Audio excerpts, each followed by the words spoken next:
Music by DJ Guddu Raj. कहचियो मैया गे सुन बिना बाले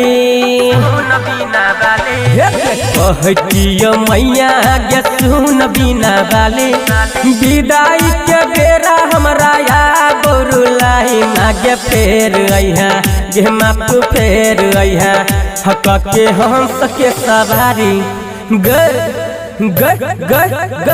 मातु हंस के सवारी कके फेर अइहा गे मातु हंस के सवारी कके फेर अइहा कहचियो मैया गे सुन बिना डाली विदाई के बेरा हमरा या बौरुलाई मैया फेर अइहा गे मातु फेर अइहा गे मातु हंस के सवारी कके फेर अइहा गे मातु हंस के सवारी कके फेर अइहा।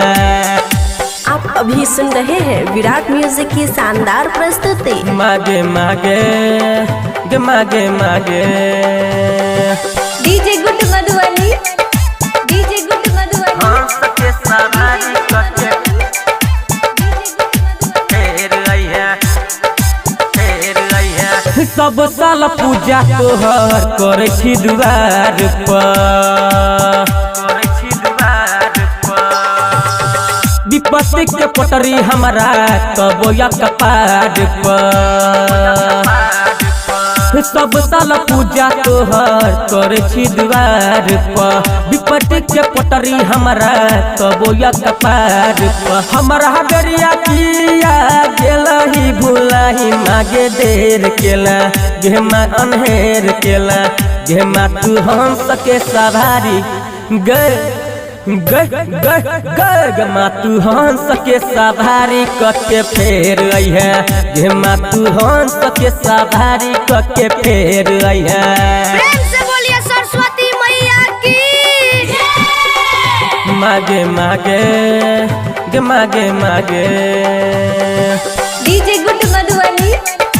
DJ Guddu Madhubani. हंस के सवारी कके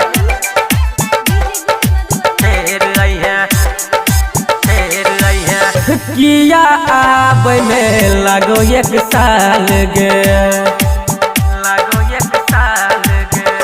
हाँ हाँ तोरा से हमर एतने सवाल गे